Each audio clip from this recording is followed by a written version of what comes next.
Bismillahirrahmanirrahim. Alhamdulillahi rabbil alamin. Allahumma salli wa sallim wa barik ala Muhammad wa ala ali Muhammad.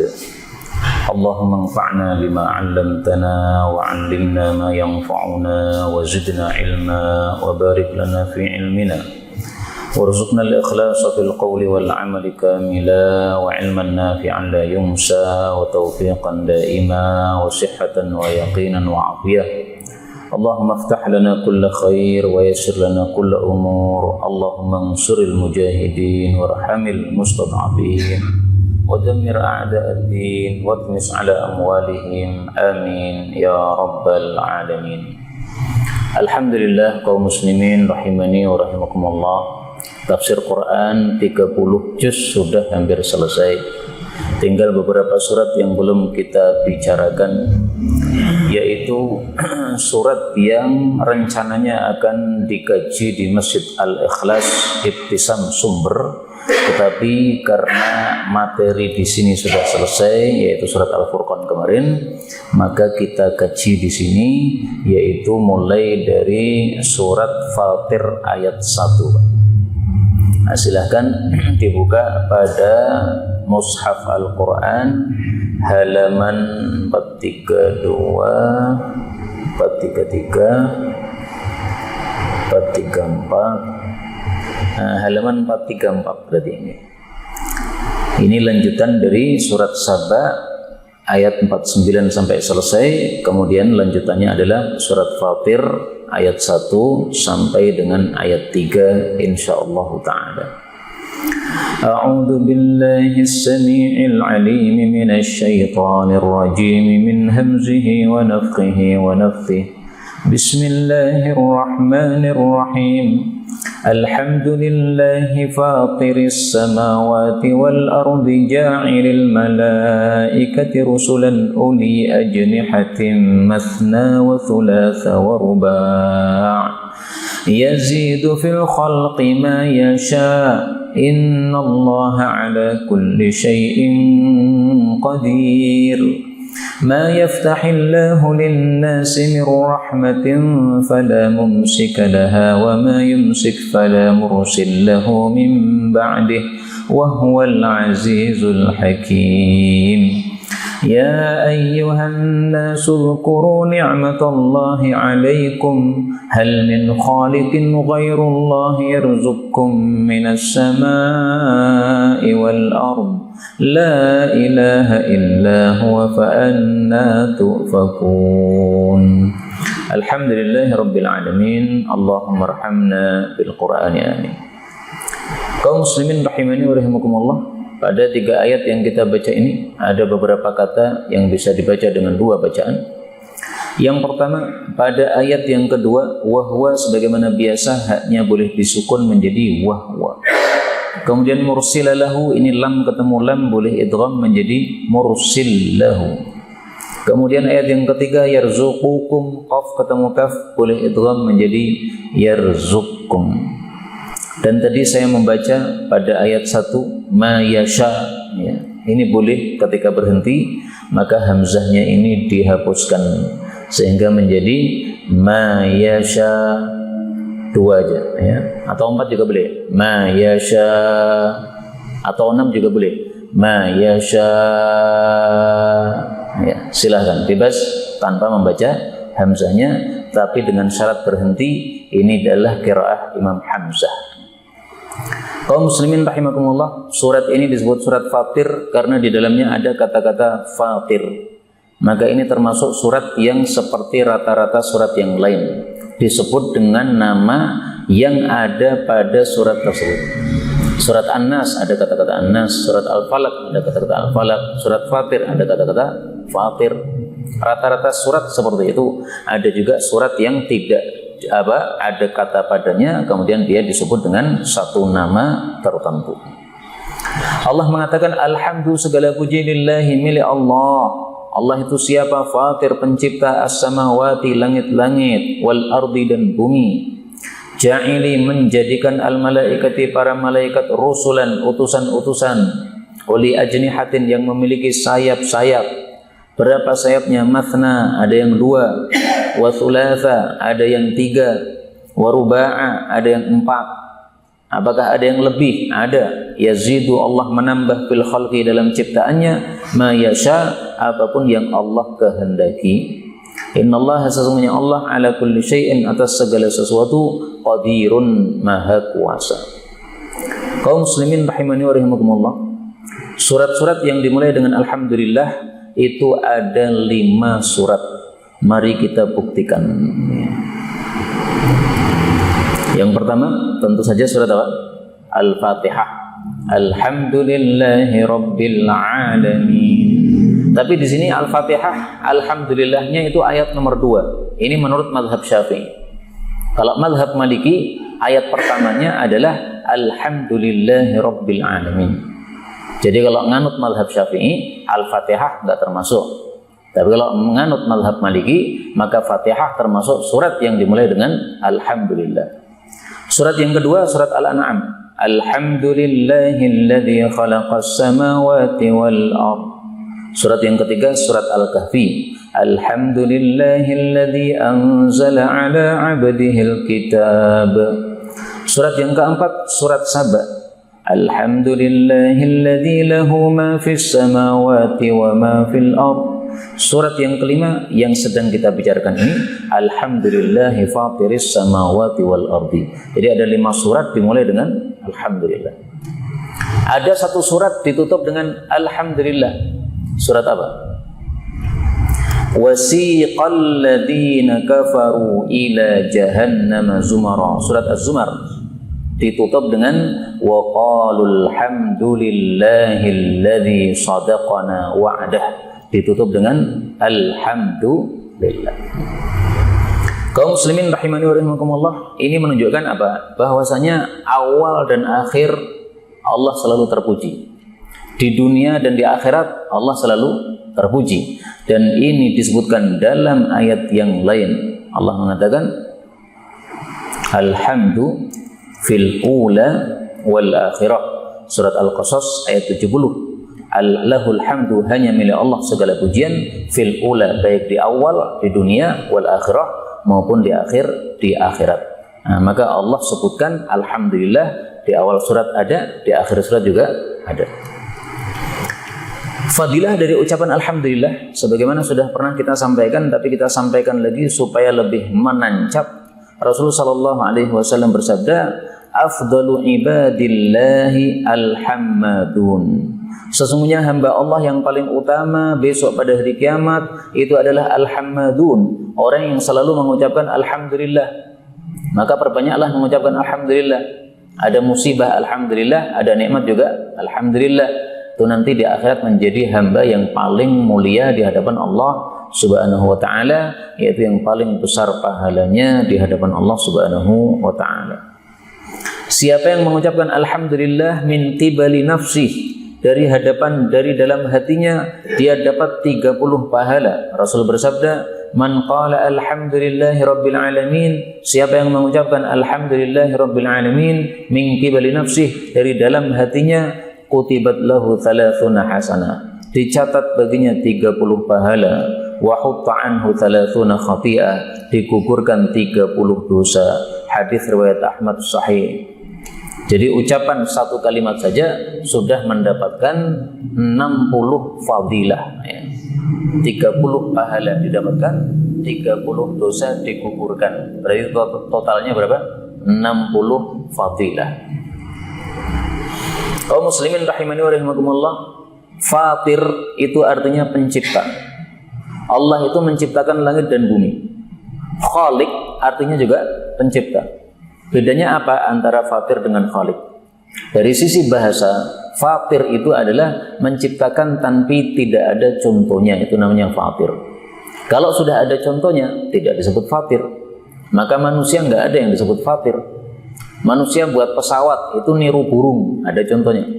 Manusia buat kapal itu niru ikan, ada contohnya. Maka tidak ada manusia disebut fatir. Tapi kalau Allah disebut fatir. Tadi fatir ini tidak termasuk asmaul husna. Sementara al-khaliq termasuk asmaul husna. Kok bisa? Karena Al-Quran menyebutkan Al-Khaliq pakai alif lam. Al-Khaliq. Nah, maka kalau didahului dengan alif lam ini termasuk dari Al-Asma'ul Husna. Tapi menyebut Fatir nggak ada. Al-Fatir nggak ada, Pak. Adanya Fatir. Sehingga pasti disambung dengan kalimat berikutnya. Fatir apa? Pencipta apa? Pencipta langit-langit dan bumi. Nah, kalau disambung seperti ini bukan termasuk Asma'ul Husna, tapi termasuk sifat Allah. Salah satu sifat Allah apa? Menciptakan langit-langit. Fatiris samawat.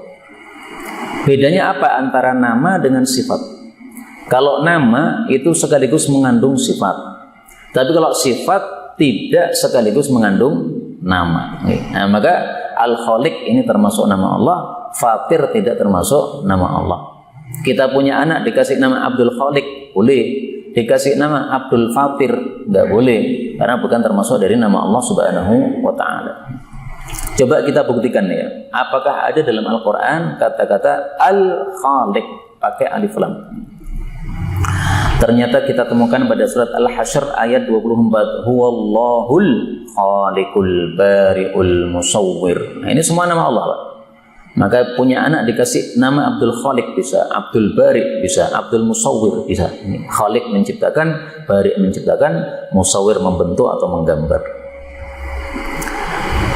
Kemudian dalam ayat ini Allah mengatakan Fatiris samawati wal ard, pencipta langit dan bumi. Kalau kita cari kata-kata Fatiris samawati wal ard di dalam Al-Quran, ternyata kita temukan ada berapa? Ada 6 tempat. Ini sesuai dengan masa penciptaan langit dan bumi. Allah ciptakan langit bumi selama 6 hari. Nah, maka ini sesuai ya. Fatiris samawati wal ardi disebutkan oleh Allah 6 kali dalam Al-Quran. Surat Al-An'am itu yang pertama kali, surat Asy-Syura itu yang terakhir kali. Nah, apakah ini kebetulan atau Allah sengaja diulang 6 kali karena masa penciptaan langit bumi juga 6 kali? Wallahu a'lam bishawab. Ini saya sampaikan kenapa? Karena banyak orang yang suka otak-atik matuk, Pak. Sehingga mengatakan ini jumlahnya sekian, berarti menunjukkan begini. Ini jumlahnya sekian, berarti menunjukkan begini. Ini sebenarnya enggak benar. Ini kebetulan pas saja ya. Fatirus samawati wal ardi ternyata 6 kali. Dan memang penciptaan langit dan bumi juga apa? 6 hari. Saya buktikan di ayat yang lain ya. Fi sittati ayyamin.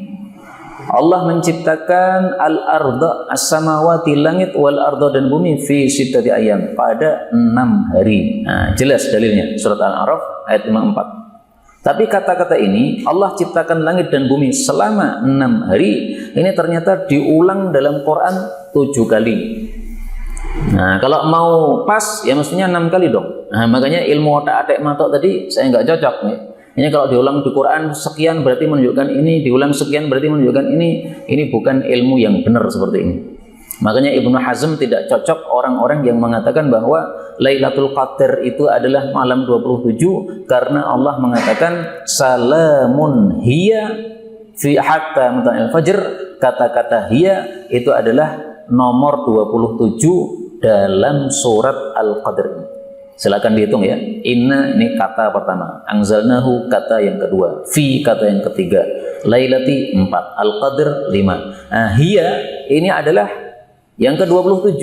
Nah, sehingga otak-atik matoknya mengatakan berarti Lailatul Qadar malam 27. Karena dia Lailatul Qadar ternyata dipaskan Allah pada kata yang ke-27. Nah, ini kata Ibnu Hazm seperti ini bukan ilmu. Seperti ini orang yang ngomong seperti itu kalau mengatakan bahwa ini menunjukkan malam Lailatul Qadar malam 27, itu kepalanya perlu dipukul sampai dia tidak ngomong gitu lah. Kata Ibnu Hazm. Orang seperti ini apa? Pantasnya dipukul kepalanya sehingga pemikiran seperti itu lepas dari kepalanya karena itu sama sekali tidak menunjukkan hal tersebut. Kemudian Allah mengatakan di sini, ja'ilil malaikati rusulan. Allah menciptakan para malaikat, menjadikan para malaikat sebagai rasul-rasul atau utusan-utusan. Jadi ternyata rasul itu ada 2 macam. Ada rasul dari kalangan manusia, ada rasul dari kalangan malaikat. Contohnya siapa? Rasul dari kalangan malaikat, Jibril alaihi salatu wassalam. Demikian juga Rasul sallallahu alaihi wasallam bersabda, bahwasanya atani malakun, ada seorang malaikat datang kepada saya, dia mengucapkan salam kepada saya, turun dari langit, tidak pernah turun sebelum itu, memberikan kabar gembira kepada saya bahwasanya Hasan dan Husain cucu saya itu adalah tokohnya pemuda-pemuda ahli surga, dan bahwasanya Fatimah anak saya itu adalah tokohnya wanita ahli surga. Ini hadis riwayat Ibnu Asakir, derajatnya sahih. Ini contoh malaikat yang diutus oleh Allah untuk memberikan kabar gembira kepada Rasulullah sallallahu alaihi wasallam. Kemudian di sini disebutkan para malaikat itu uli ajnihah, memiliki sayap-sayap. Jadi malaikat itu seperti burung, Pak, punya sayap. Hanya kita tidak pernah mengetahui sayapnya malaikat, apakah kayak burung ataukah tidak. Yang jelas punya sayap. Dan malaikat punya sayap ini kita temukan juga dalam hadis yang sahih dari Rasulullah sallallahu alaihi wasallam. Rasulullah bersabda, "Innallaha qad ja'ala li Ja'far," Allah menciptakan untuk saudara saya Ja'far janahaini mudarrajaini biddam, dua sayap yang mengeluarkan darah. Yatiru bihima ma'al malaikah, dia terbang dengan dua sayap tadi bersama malaikat-malaikat, yaitu di surga. Ini siapa ini? Ja'far bin Abi Thalib, sepupu Rasulullah sallallahu alaihi wasallam, kakaknya Ali bin Abi Thalib. Mati dalam perang Mu'tah. Kemudian tangannya dipotong oleh musuh. Oleh Allah diganti dengan yang lebih baik. Tanganmu mati, tanganmu terpotong, diganti sayap. Masuk surga, terbang bersama para malaikat. Maka menunjukkan bahwa malaikat pun juga bersayap. Sayapnya malaikat berapa? Ada yang mathna, ada yang dua, kayak burung, ya. Dua kanan kiri. Ada yang tiga, nah bentuknya kayak apa nih? Nggak ngerti nih. Apakah tengahnya satu? Bagaimana? Wallahu a'lam.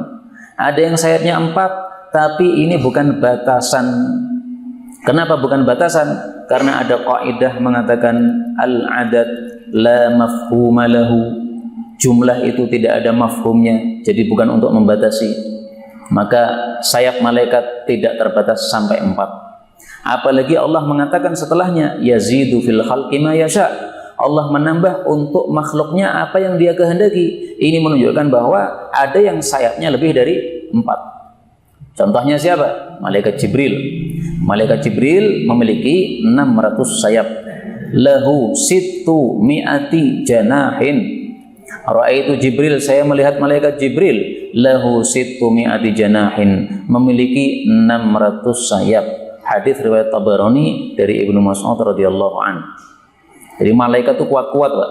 Sayapnya 600. Padahal satu sayap bisa menghancurkan satu kampung. Kampungnya kaum Nabi Lut itu, dihancurkan oleh malaikat Jibril dengan satu sayap saja. Ini sayapnya 600. Nah, terus gimana ngerinya itu kalau malaikat ini disuruh untuk menyiksa orang-orang yang kafir kepada Allah Subhanahu wa taala. Makanya Allah mengatakan di sini, innallaha ala kulli syai'in qadir. Sebelum kita lanjutkan ayat yang kedua, perhatikan kata-kata ini, mathna wa thulatha wa ruba'. Ini ternyata disebutkan oleh Allah juga pada surat An-Nisa pada pembahasan tentang poligami pada surat An-Nisa ayat 3. Fankihu ma qabalakum, silahkan nikahi yang halal untukmu minan nisa, dari kalangan wanita. Mathna boleh 2, wa thulath boleh 3, wa ruba boleh 4. Itu tafsirannya seperti itu. Sama dengan tadi ya. Sayapnya ada yang 2, ada yang 3, ada yang 4. Jadi ini bukan ditambah 2 tambah 3 tambah 4 berarti 9, bukan. Ada orang Madura katanya, saya pernah dengar tapi nggak tahu siapa orangnya, nikah langsung 9, katanya mempraktekkan ayat ini, 2 plus 3 plus 4 berarti 9, maka sunnahnya nikah langsung 9. Ini ngawur, nggak benar. Ngawurnya dari sisi apa? Dari sisi tidak ada satupun ulama memahami seperti itu.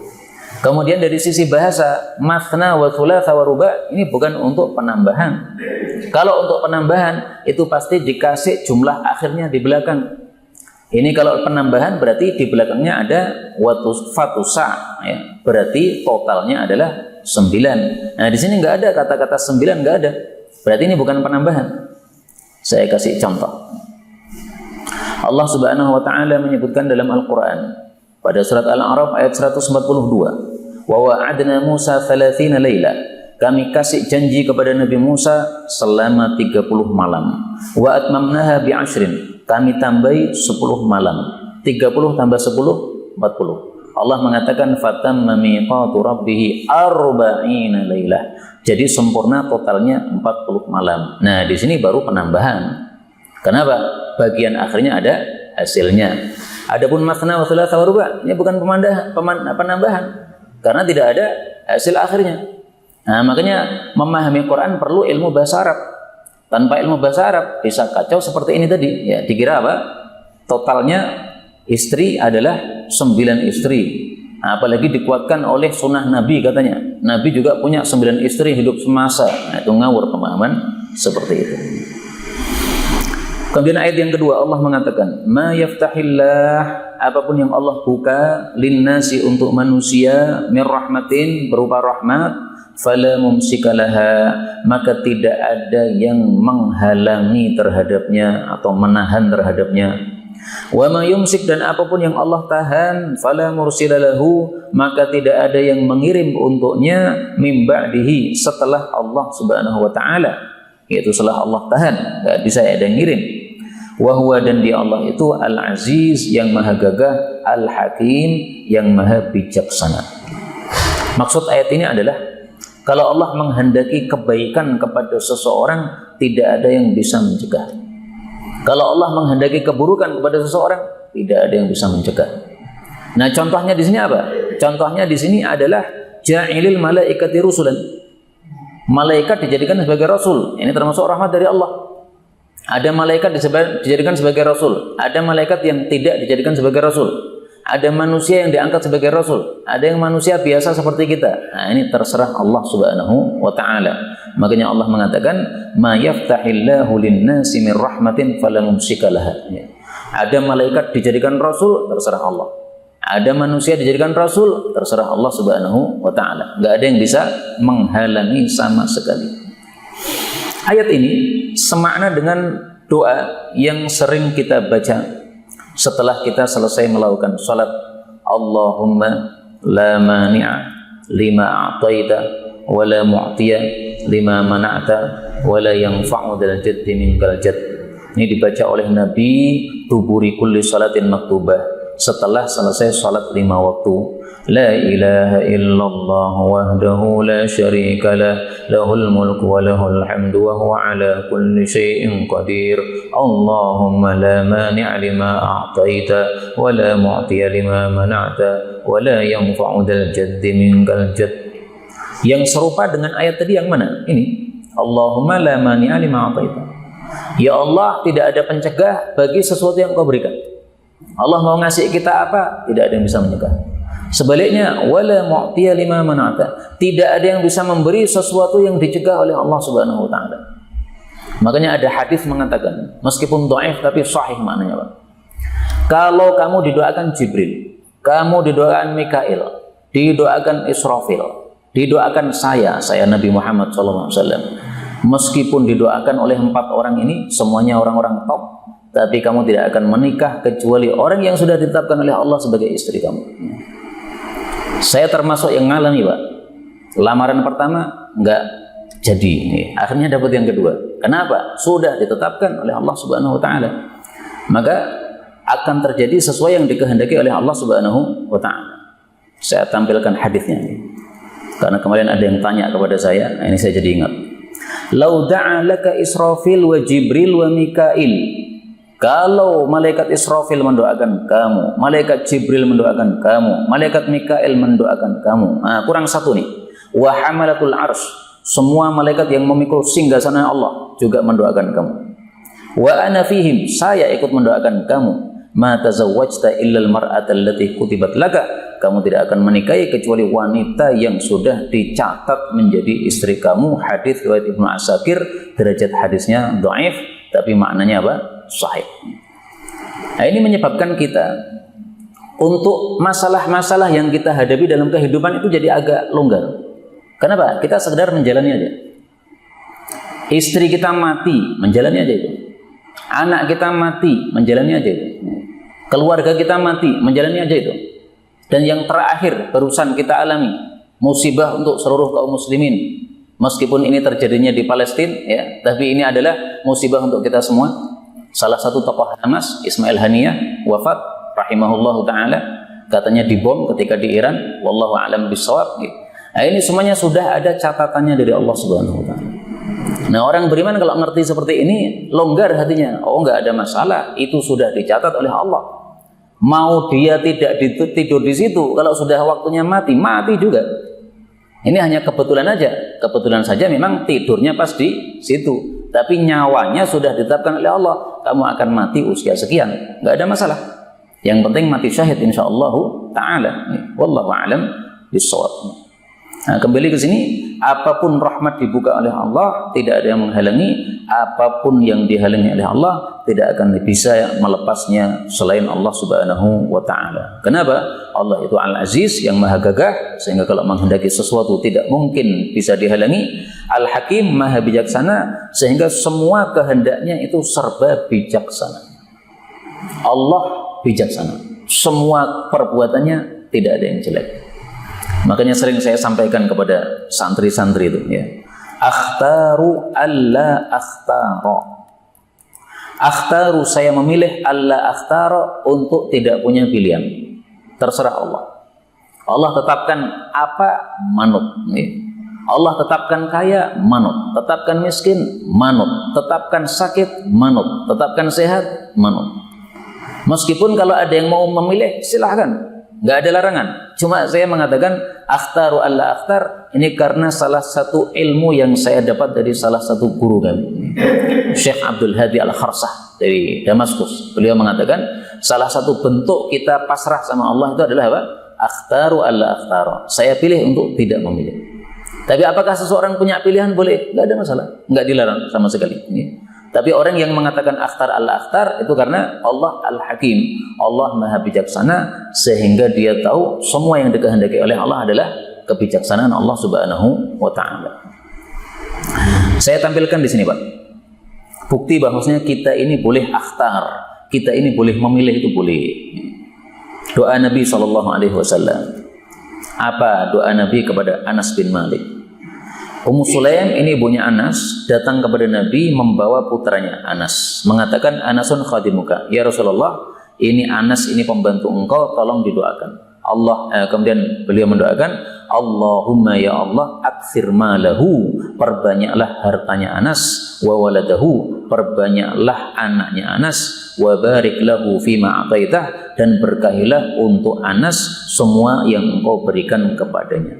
Nah, berarti memilih itu boleh. Kalau tidak boleh memilih, tidak mungkin Nabi mengatakan, ya Allah, banyakkanlah hartanya. Tapi Nabi akan mengatakan, ya Allah, terserah panjenengan, Anas meh diapake. Tapi ternyata, ya Allah, perbanyakkanlah hartanya dan anaknya, dan berkahilah. Dan ini doa saya populerkan, kenapa?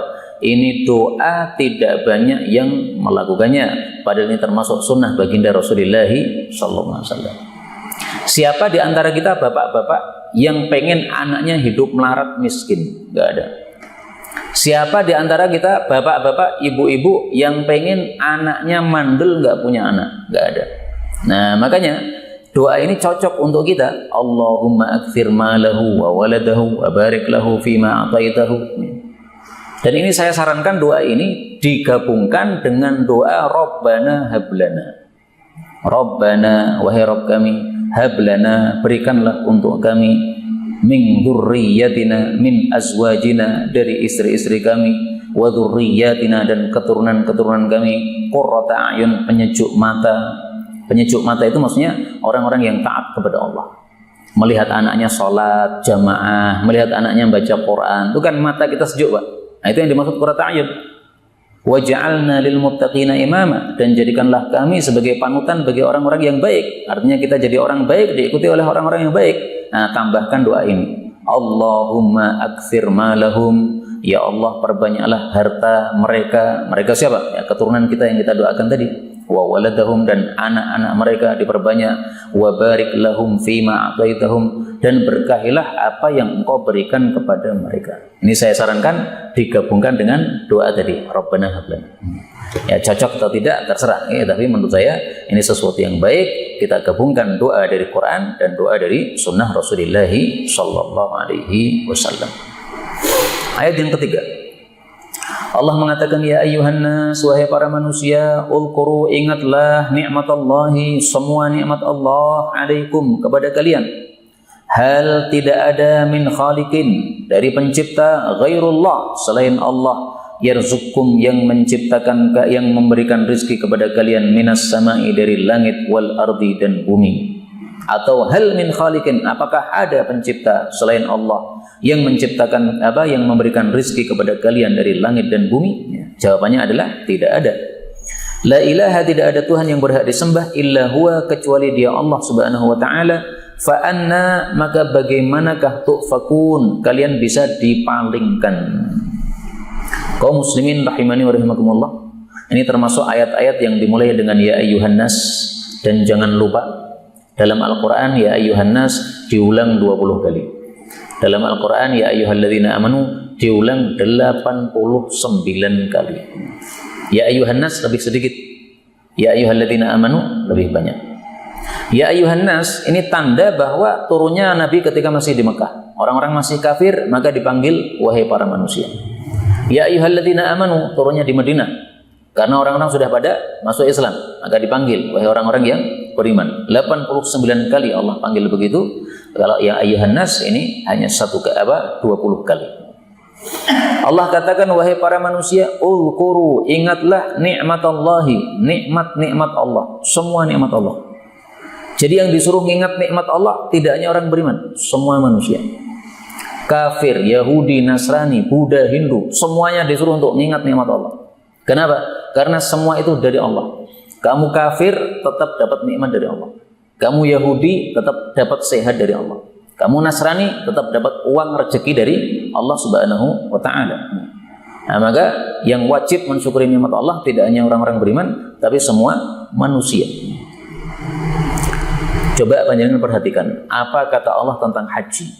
Walillahi 'alan nasi hajjul baiti, dan haknya Allah 'alan nasi, wajib bagi seluruh manusia, hajjul baiti, untuk haji ke Ka'bah. Kenapa Allah tidak mengatakan 'alal muslimin, wajib bagi muslimin untuk haji ke Ka'bah? Kenapa kok 'alan nas? Ini perlu dipikirkan. Yang disuruh salat orang-orang beriman, yang disuruh puasa orang-orang beriman. Mari lihat. Ya ayyuhalladzina amanu kutiba alaikumussyiyam, Baqarah 183. Wahai orang-orang beriman, diwajibkan bagimu puasa. Orang beriman saja, Pak. Orang kafir enggak disuruh puasa. Yang disuruh salat. Wa aqimus salata wa atuz zakata, dan tegakkanlah salat dan bayarkanlah zakat. Nah, ini kalau kita runtut ayat-ayatnya, ini bicara tentang orang-orang yang beriman. Nah, pertanyaannya, kenapa untuk haji ini yang disuruh adalah 'alan nasi, semua manusia? Dijawab oleh para ulama yang mempelajari tafsir Quran dengan mendetail. Mereka mengatakan karena umat-umat terdahulu, baik Yahudi maupun Nasrani, itu sudah melakukan puasa. Syariat puasa ada pada mereka. Syariat salat ada pada mereka. Tapi syariat haji ini hanya ada pada kaum muslimin, sehingga maksudnya walillahi 'alan nasi hajjul baiti ini mengandung isyarat semua manusia disuruh masuk Islam. Kalau masuk Islam pasti melakukan apa? Haji. Yahudi enggak ada yang haji, enggak ada syariat haji pada mereka. Nasrani enggak ada yang haji, enggak ada syariat haji pada mereka. Nah, makanya Allah katakan walillahi 'alan nasi, semua manusia disuruh haji, seolah-olah Allah katakan semua manusia harus masuk Islam. Kalau masuk Islam pasti melakukan haji. Nah, maka di sini Allah katakan ya ayyuhan nas, wahai semua manusia, karena semua manusia mendapatkan nikmat dari Allah, disuruh ulquru nikmat Allah, mengingat nikmat Allah subhanahu wa ta'ala. Rasulullah sallallahu alaihi wasallam juga menyuruh kita untuk mengingat nikmat-nikmat Allah Subhanahu wa taala. Beliau mengatakan, tafakkaru fi alaillah, berfikirlah tentang nikmat-nikmat Allah, wala tafakkaru fillah, jangan berfikir tentang Allah. Hadis riwayat Tabarani sahih. Disuruh berfikir tentang nikmat-nikmat Allah. Kenapa? Kita akan bisa mensyukuri nikmat Allah. Tidak boleh berfikir tentang Allah. Kenapa? Orang gaduh akal kita untuk mikir Allah. Allah sesuatu yang agung, yang besar. Sementara otak kita tidak bisa memikir tentang Allah Subhanahu wa taala. Nanti malah bisa gila kalau mikir tentang Allah Subhanahu wa taala. Kemudian di sini Allah katakan, hal min khaliqin ghairullah yarzuqukum. Apakah ada pencipta selain Allah memberikan rizki kepada kalian? Setelah Allah sebutkan nikmat, lalu Allah sebutkan rizki. Berarti rizki termasuk nikmat Allah Subhanahu wa taala. Nah, maka Allah sebutkan rizki setelah Allah sebutkan kata-kata nikmatallahi. Dan ini adalah nikmat untuk semua manusia, Pak. Rizki dari Allah, nikmat untuk semua manusia. Mau kafir, mau muslim, Allah enggak beda-bedakan. Kamu kafir tapi kamu hambaku, saya kasih rizki. Kamu Yahudi, kamu Nasrani, bangkang kepada nabiku, tapi kamu masih hambaku, tak kasih rizki. Nah, inilah Allah Subhanahu wa ta'ala. Adapun nikmat yang khusus, ya, yaitu iman, ini hanya diberikan kepada orang-orang yang dicintai oleh Allah Subhanahu wa ta'ala. Makanya ada hadis mengatakan, wala yu'tid din illa liman ahabba. Innallaha, sesungguhnya Allah, yu'tid dunya, memberikan dunia, may yuhibbu, kepada orang yang dia cintai, wa man la yuhibbu, dan kepada orang yang tidak dia cintai. Wala yu'tid din, tapi tidak akan ngasih agama illa man ahabba, kecuali kepada orang yang dicintai oleh Allah.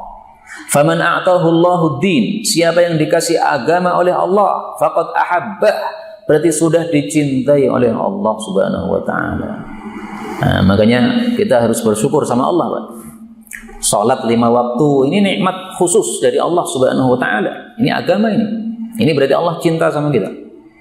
Setelah salat selesai, duduk di masjid, mendengarkan kajian kalau ada kajian. Tidak ada kajian, baca Quran dari maghrib sampai isya, khatam 1 juz. Agama ini nikmat dari Allah Subhanahu wa taala.